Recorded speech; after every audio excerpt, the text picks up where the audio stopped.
Okay friends, अब हम पढ़ेंगे मसल टिश्यू का सेकंड टाइप जो है smooth muscles.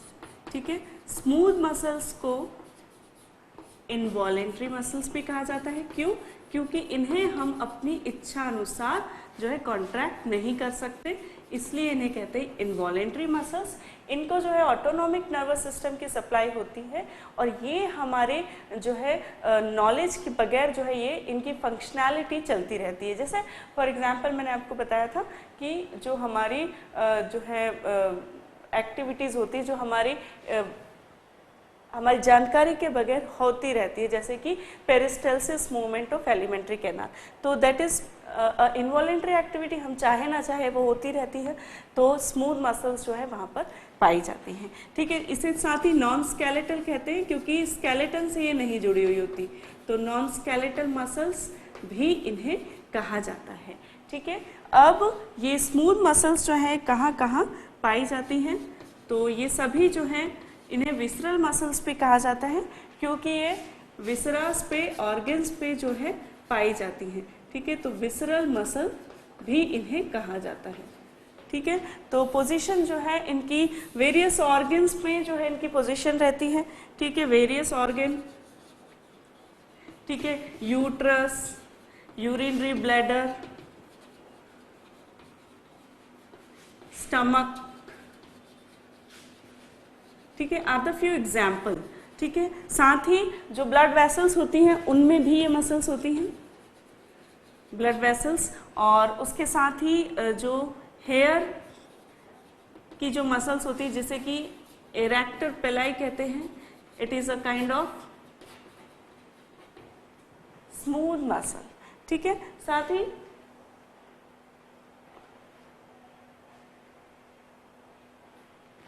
Iris and ciliary body, जो सिलेरी मसल्स होती हैं, ठीक है, वहाँ पर जो वो जो मसल्स होती हैं they are kind of a smooth muscle. ठीक है, तो वेरियस पोजीशन में ये हमारी मसल्स पाई जाती हैं। अब इसका स्ट्रक्चर देखेंगे तो ये जो मसल्स होती हैं स्मूथ मसल्स स्पिंडल शेप्ड होती हैं। ठीक है, स्पिंडल शेप्ड मसल्स होती हैं लाइक दिस। ठीक है, सिंगल न्यूक्लिएटेड होती है, यूनी न्यूक्लिएटेड कहते हैं जिसे, और सेंट्रिक होता है न्यूक्लियस। ठीक है, सेंटर में होता है, जो इसकी मेम्ब्रेन होती है इसे प्लाज्मा मेम्ब्रेन कहते हैं।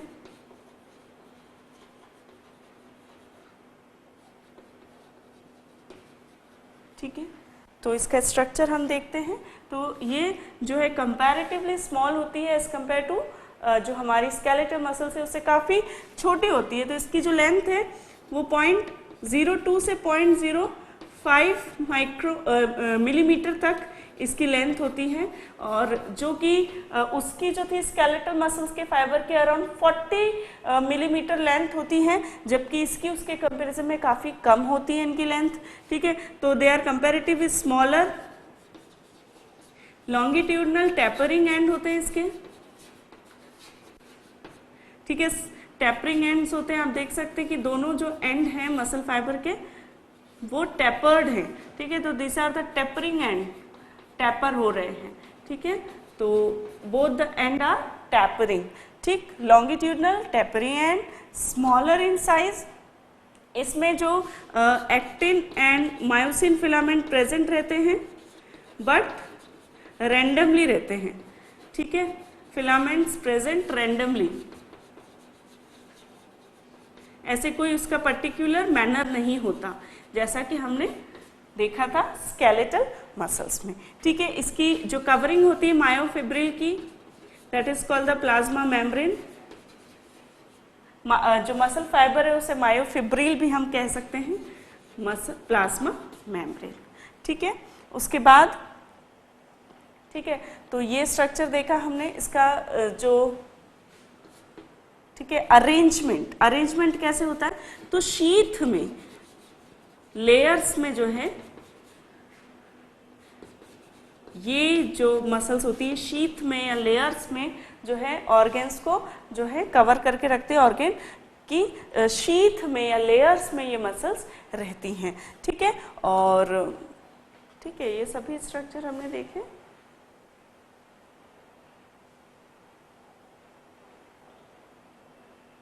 ओके, साथ ही जैसे कि मैंने बताया यूनी न्यूक्लिएटेड होती हैं, जैसे कि उसमें मल्टी न्यूक्लियस था, लेकिन इसमें जो न्यूक्लियस है वो सिर्फ सिंगल है, इसलिए उसे यूनी न्यूक्लिएटेड कहा गया है।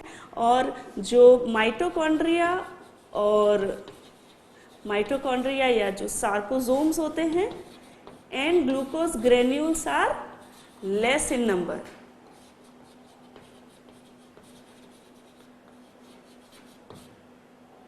लेस इन नंबर, ठीक है। जो ग्रेन्यूल्स हैं, क्यों? क्योंकि ये जो मसल्स होती हैं ये स्लोली कॉन्ट्रैक्ट करती हैं पर लॉन्गर ड्यूरेशन के लिए कॉन्ट्रैक्ट करती हैं, तो इन्हें बहुत ज़्यादा जो है एनर्जी की आवश्यकता नहीं है, इसलिए जो ग्लूकोज और माइटोकॉन्ड्रिया है वो जो है कम होते हैं इसमें, ठीक है। उसके बाद इनको जो है ऑटोनॉमिक नर्वस सिस्टम की सप्लाई होती है और इसीलिए जो है ये होती हैं सिस्टम, ठीक है। इसीलिए ये जो होती है हमारी इनवॉलेंट्री मसल्स होती हैं, ठीक है। क्यों? क्योंकि ऑटोनॉमिक नर्वस सिस्टम जो है वही सप्लाई करता है जहाँ पे कि इनवॉलेंट्री एक्टिविटी होती है, वहाँ पे जो है ऑटोनॉमिक नर्वस सिस्टम की सप्लाई होती है, ठीक है। और साथ ही इसीलिए हम इन्हें क्या कहते हैं? इनवॉलेंट्री मसल्स, ठीक।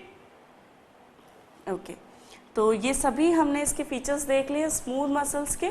तो ये जो स्मूथ मसल्स फाइबर होते हैं ये दो प्रकार से रह सकते हैं, एक तो सिंगल यूनिट में और एक रह सकते हैं मल्टीपल यूनिट में, ठीक है। तो सिंगल यूनिट का एक एग्जांपल यदि ब्लड वेसल का लें तो उसमें सिंगल यूनिट जो पूरी मसल फाइबर्स है they work as a single unit, ठीक है। तो इसलिए इसे कहा जाता है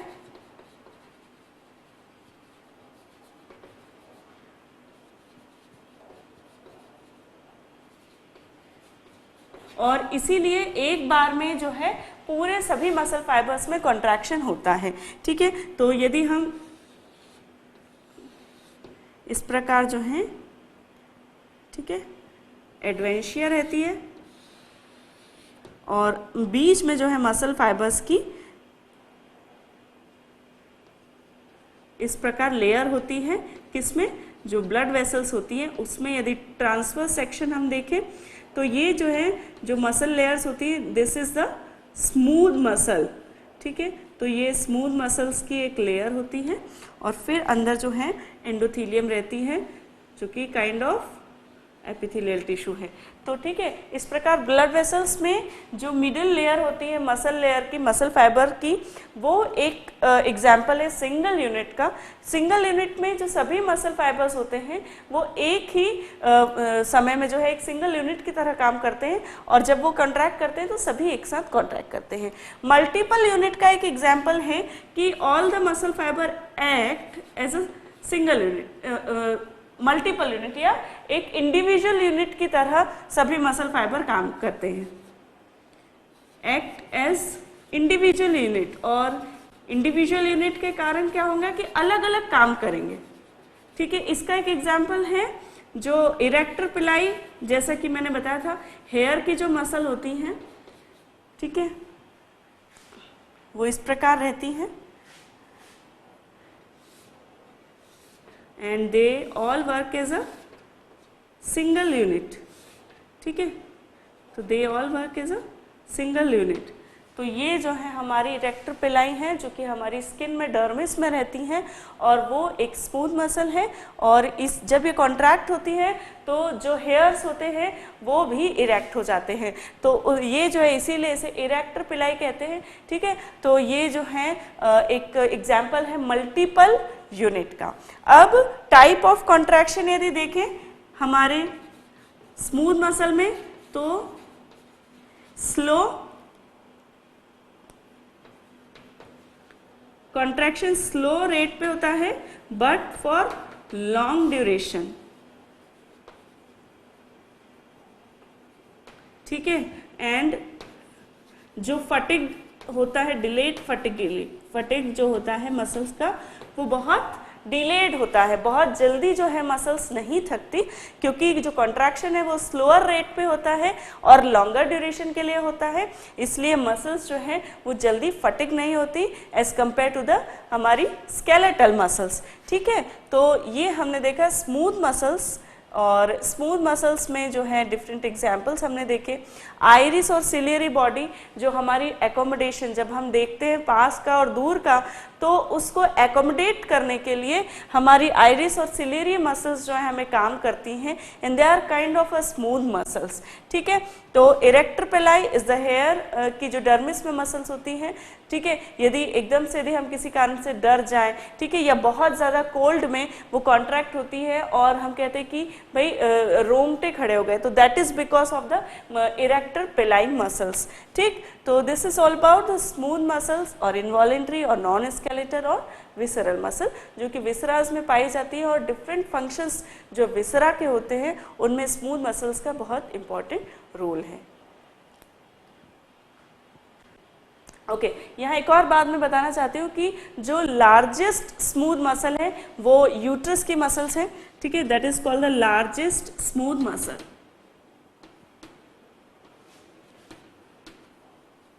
ठीक है, मसल ऑफ यूट्रस एक लार्जेस्ट स्मूथ मसल है, और at the time of birth of a new born जो ये यूट्रस की मसल है वो इटसेल्फ कॉन्ट्रैक्ट होती है, और that help into the expel of a new born child, और डिलीवरी में जो चाइल्ड डिलीवरी है उसमें यूटेराइन कॉन्ट्रैक्शंस हेल्प करते हैं। तो that is the largest smooth muscle. अब हम लार्जेस्ट स्मूथ मसल पढ़ रहे हैं, तो लार्जेस्ट स्केलेटल मसल्स में आपको बता दूं कि जो लार्जेस्ट मसल है हमारी, ठीक है, इट्स अ ग्लूटियस मसल, जो कि एक लार्जेस्ट मसल है। ठीक है, the muscle of buttocks is called the gluteus muscle, and they are the largest muscle. Longest muscle जो है वो है सार्टोरियस। ठीक है, sartorius is the longest muscle. ठीक है, तो ये जो है लॉन्गेस्ट मसल कहलाती है। ठीक है, उसके बाद ओके,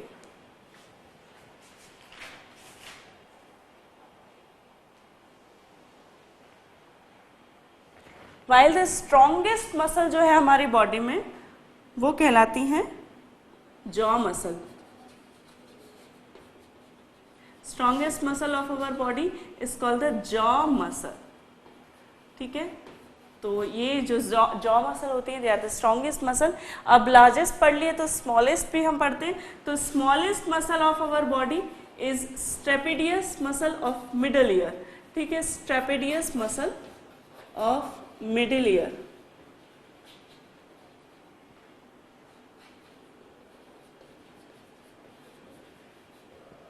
ठीक है, अब जो है चूंकि स्केलेटल मसल्स के बाद में ही हमें पढ़ लेना चाहिए कि एक फिनोमिना है that is called the rigor mortis. Rigor mortis क्या होता है?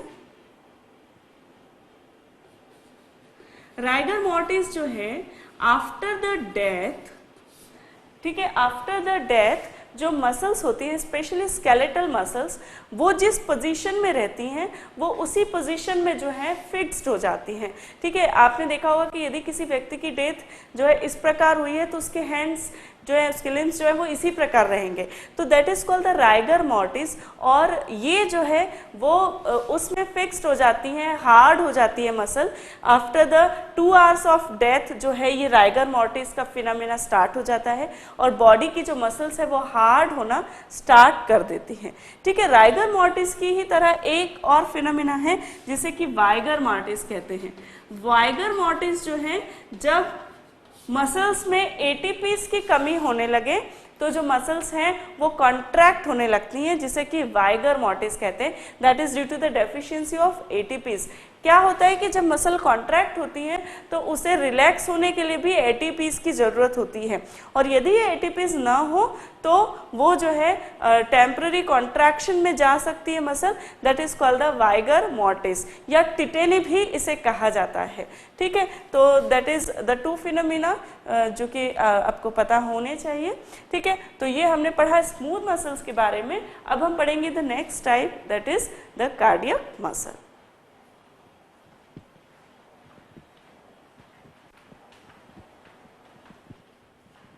Okay friends, now the third type हम लोग पढ़ने वाले हैं जो है कार्डियक मसल। ठीक है, कार्डियक मसल को क्यों कहते हैं कार्डियक मसल? क्योंकि मेनली हमारी जो हार्ट होता है उसकी जो कार्डियम होती है that is form by the myocardium, या मसल्स जो होती हैं हमारे हार्ट की, वो जो है इन मसल्स के द्वारा फॉर्म होती हैं, वहाँ पर ये पाई जाती है मेनली, इसलिए इन्हें कहते हैं कार्डियक मसल। पोजीशन यदि इसकी देखें तो ऑफकोर्स मायोकार्डियम ऑफ हार्ट में ही मेनली रहती है, साथ ही सुपीरियर वेना कावा और पल्मोनरी वेन में भी ये रहती है। ठीक है, superior vena cava and pulmonary veins में भी जो कार्डियक मसल्स हैं वो पाई जाती हैं। कार्डियक मसल्स का जो स्ट्रक्चर है वो सिमिलर होता है स्ट्राइएटेड मसल्स के। ठीक है, तो यदि हम स्ट्रक्चर देखें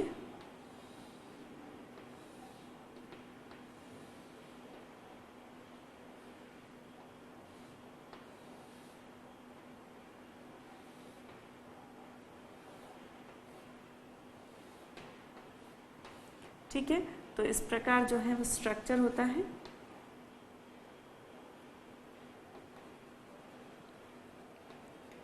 स्ट्राइएटेड होती हैं, इनमें भी स्ट्रिप्स जो हैं पाई जाती हैं।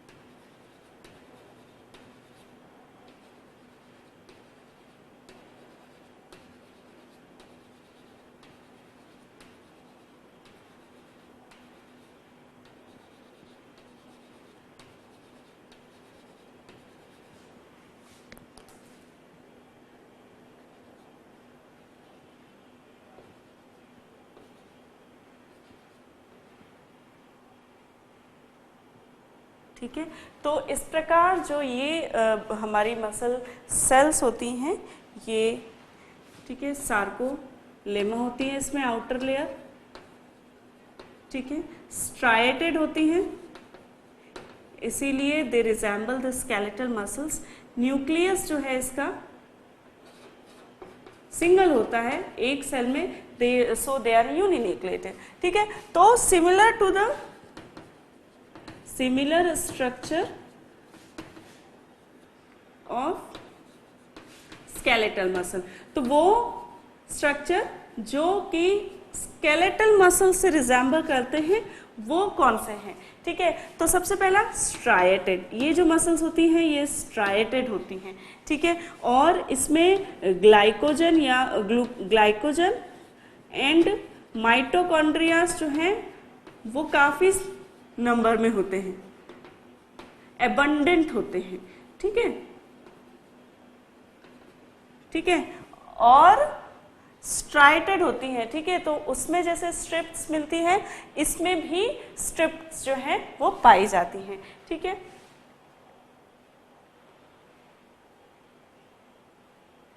साथ ही ये हाईली वेस्क्युलर होती है, किसकी तरह? स्केलेटल मसल की तरह। हाईली वेस्क्युलर होती हैं स्केलेटल मसल की तरह, ग्लाइकोजन और माइटोकॉन्ड्रिया एबंडेंट होते हैं, स्ट्राइएटेड होती है। The similar arrangement of actin and myosin filament.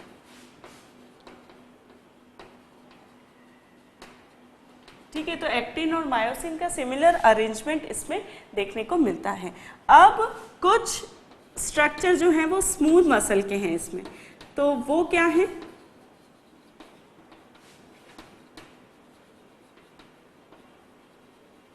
Smooth muscle की तरह ही ये जो है यूनिन्यूक्लिएटेड होती हैं, they are very small in the size. ठीक है, जिस प्रकार स्मूथ मसल्स जो हैं वो स्मॉल होती हैं साइज में, उसी प्रकार ये भी बहुत छोटी होती हैं, ठीक है। अच्छा, और इसकी तरह एक सार्कोलेमा भी जो है, जैसे कि स्केलेटल मसल में मिल रही थी, वैसे इसकी भी जो है सार्कोलेमा इसमें पाई जाती है, जबकि हमारी स्मूथ मसल सेल में क्या होती है, प्लाज्मा मेम्ब्रेन। तो उसके कंपैरिजन में इन दोनों ही मसल्स में, स्केलेटल मसल्स में और कार्डियक मसल्स में सार्कोलेमा पाई जाती हैं, ठीक है। और साथ ही एक और सिमिलैरिटी है वो ये कि ये भी इनवॉलेंट्री मसल्स होती हैं, ये हमारी इच्छा के अनुसार नहीं काम करती, ठीक है। So they are also called the involuntary muscle. अब जो कार्डियक मसल है उनकी खुद के पिक्यूलरिटीज क्या हैं, ठीक है। तो कार्डियक मसल की क्या पिक्यूलरिटीज हैं, ठीक है। इसमें क्या होता है कि जो दो मसल सेल्स होती हैं उनके बीच में कनेक्शंस होते हैं, जिसे इंटरकैलेटेड डिस्क कहते हैं, ठीक है। Connection between two cells, intercalated disc, ठीक है। एक स्ट्रक्चर होता है जो कि दो मसल सेल्स को जोड़े रखता है और ये कहलाता है इंटरकैलेटेड डिस्क। और ये इंटरकैलेटेड डिस्क जो होती हैं ये क्या करती हैं, जो कॉन्ट्रैक्शन की इम्पल्सेस होती हैं उसे स्प्रेड करने में हेल्प करती हैं, ठीक है। तो इंटरकैलेटेड डिस्क जो है वो क्या करती हैं, हेल्प करती हैं जो कॉन्ट्रैक्शन की इम्पल्सेस है उसे, ठीक है। दूसरा, जो ये ब्रांच्ड होती हैं और ये जो होती हैं ब्रिजेस फॉर्म करती हैं बिटवीन सराउंडिंग सेल्स। तो जो सराउंडिंग सेल्स होती हैं उनसे क्या होती हैं, ब्रिजेस फॉर्म करती है और उसे कहते हैं ऑब्लिक ब्रिजेस। तो ये जो देख रहे हैं आप, दो मसल सेल के बीच में ये ब्रिज है, ठीक है, जिसे कहा गया है ऑब्लिक ब्रिज, ठीक है। तो ये जो है इसके पिक्यूलियर कैरेक्टरिस्टिक है, एक तो इंटरकैलेटेड डिस्क और एक ऑब्लिक ब्रिज, ठीक। अब इसका एक जो फीचर है वो है सेल्फ एक्साइटेबिलिटी, ठीक है। ये एक इसका बहुत ही महत्वपूर्ण फीचर है कार्डियक मसल का, self excitability, and it get never fatigued, ठीक है। तो जो हमारी कार्डियक मसल होती हैं उनमें किसी नर्व के द्वारा स्टिमुलेशन नहीं दिया जाता, जो मसल्स होती हैं उनमें खुद के ही द्वारा जो है muscles itself produces the impulse of contraction, और जो कि पूरे हार्ट में जो है फैल जाती है, ठीक है। सिनु एओर्टिक नोड जो है एक सबसे पहला इम्पल्स का एक जो है पार्ट होता है जहाँ से सबसे पहले इम्पल्स जो है वो प्रोड्यूस होती है, ठीक है। यदि हार्ट हम देखें, ठीक है, ठीक है, तो यहाँ पे जो है वो सिनु एओर्टिक नोड होता है जिससे कि सबसे पहले इम्पल्स प्रोड्यूस होती है किसकी, कॉन्ट्रैक्शन की, वो एवी नोड तक पहुँचती है, ठीक है। और फिर एवी नोड के द्वारा जो है परकिंजे फाइबर, और इस प्रकार जो है पूरे हार्ट में जो कॉन्ट्रैक्शन की इम्पल्सेस हैं वो पहुंच जाती है। लेकिन सबसे पहले जो सेल्फ एक्साइटेशन है वो होता है ऐसे नोड में, ठीक है, जिसे ऐसे नोड या सिनु एओर्टिक नोड कहा जाता है। वहाँ पर सबसे पहले कॉन्ट्रैक्शन अपने आप प्रोड्यूस होता है और फिर वो पूरे हार्ट में स्प्रेड कर दिया जाता है। तो इसे ये एक बहुत ही इंपॉर्टेंट जो है फीचर है कार्डियक मसल का कि दे आर सेल्फ एक्साइटेबल, फिर दे नेवर गेट फटिग। इसकी जो मसल्स होती हैं वो पूरी लाइफ लॉन्ग एक्ट करती रहती हैं, they act the whole life, ठीक है। और वो तभी जो है काम करना बंद करती है जब जो एक व्यक्ति की डेथ हो जाए, तभी जो हार्ट मसल है वो काम करना बंद करती हैं और वो कभी भी होल लाइफ में फटिग नहीं होती, ठीक है। तो these are the features of cardiac muscles, ठीक है। Similar structure to the striated muscle, कि वो स्ट्रिप्स होते हैं इसलिए इन्हें स्ट्रिप्टेड मसल के जैसा जो है स्ट्रक्चर होता है। साथ ही इनका जो कॉन्ट्रैक्शन होता है वो भी उसी इंटेंसिटी से हो सकता है जैसे कि एक स्केलेटल मसल का होता है, लेकिन डिफरेंस ये है कि ये कभी भी फटिग नहीं होती, जबकि जो स्केलेटल मसल है वो ईजीली फटिग हो जाती हैं। स्मूथ मसल्स के समान ही इनवॉलेंट्री होती हैं और इनको जो है सेंट्रल नर्वस सिस्टम और ऑटोनॉमिक नर्वस सिस्टम दोनों की ही सप्लाई होती है, लेकिन ये जो है इन्वॉलेंट्री मसल्स है और ये इन्वॉलेंट्रीली फंक्शन करती जाती हैं। ठीक है, फिर इंटरकैलेटेड डिस्क और जो ऑब्लिक ब्रिजेस हैं वो एक इम्पॉर्टेंट फीचर है कार्डियक मसल का। ठीक है, then self excitation and no fatigue. ठीक है, तो ये जो है इस प्रकार हमने कार्डियक मसल फाइबर के बारे में पढ़ा और इस प्रकार जो तीनों ही प्रकार के मस्कुलर टिश्यू हैं हमारी बॉडी में, skeletal muscle, smooth muscle and cardiac muscle, उनके डिफरेंट फीचर्स जो है वो हम पढ़ चुके हैं। ठीक है, नेक्स्ट सेशन में देखेंगे हम next tissue that is connective tissue of our body.